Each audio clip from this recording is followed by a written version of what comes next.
सध्या सोन्याचे दर प्रचंड तेजीमध्ये आहेत. त्यामुळे बरेच लोक मला फोन करून विचारत आहेत की सोनं घ्यावं का? सोन्यामध्ये, चांदीमध्ये गुंतवणूक करणाऱ्या फंडांमध्ये गुंतवणूक करावी का? मित्रांनो, सोनं, चांदी, मोबाईल, जमीन, शेअर किंवा इतर कोणतीही वस्तू जोपर्यंत भाव खाली असतात तोपर्यंत आपण विचार करतो की अजून थोडं थांबायला पाहिजे, अजून भाव कमी होतील. आणि जेव्हा याच वस्तू महाग होतात त्यावेळेस आपण विचार करतो की आता तरी घेऊ, नाहीतर अजून वस्तू महाग होतील आणि नंतर मला घेताच येणार नाही. हा एक मानसिक आजार आहे. मानसशास्त्र असं सांगतं की आपला मेंदू दोन शक्तींनी काम करतो. एक आहे भीती आणि दुसरी आहे लोभ. वस्तूंचे भाव खाली येत असताना आपण भीतीपोटी खरेदी करणं थांबवतो आणि जेव्हा याच वस्तू महाग व्हायला सुरुवात होते त्यावेळेस आपण लोभी बनून खरेदी करायला सुरुवात करतो.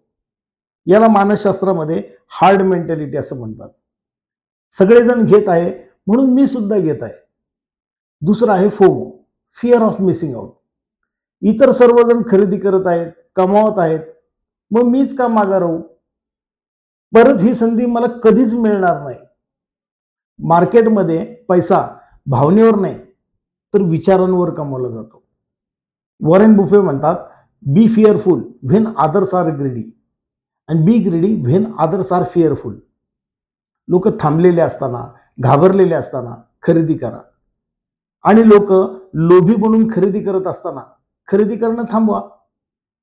आपण किमतीकडे पाहतो आणि मूल्याकडे पाहायला विसरतो. जेव्हा सोनं 60-70 हजाराच्या घरात होतं तेव्हा त्याचं मूल्य जास्त होतं आणि किंमत कमी होती. आता हे सोनं 1 लाखाच्या पुढे गेलंय, त्यावेळेस त्याचं मूल्य कमी झालं आणि किंमत वाढली आहे. गुंतवणुकीचे काही सोपे पण कठोर नियम नेहमी लक्षात ठेवायचे. गुंतवणुकीचा पहिला नियम आहे, डोंट लूज युअर मनी.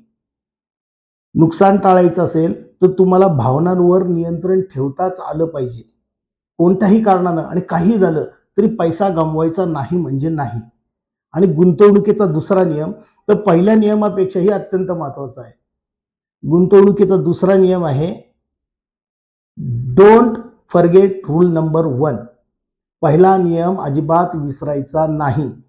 गुंतवणुकीचा तिसरा नियम आहे, बाय व्हॅल्यू नॉट प्राइस.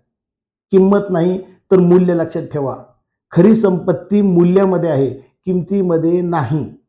आणि गुंतवणुकीचा चौथा आणि शेवटचा नियम आहे, थिंक लॉंग टर्म वेल. क्षणिक नफा पाहू नका. दीर्घकालीन आणि सातत्यपूर्ण वाढ अत्यंत महत्त्वाची आहे. गुंतवणुकीविषयी तुम्हाला पडणाऱ्या सर्व प्रश्नांसाठी आणि विमा विषयक आवश्यक असणाऱ्या सर्व सेवांसाठी तुम्ही मला खाली दिलेल्या नंबरवरती संपर्क साधू शकता किंवा गुलमोहर रोड, अहिल्यानगर येथील माझ्या कार्यालयामध्ये तुम्ही मला भेटायला येऊ शकता.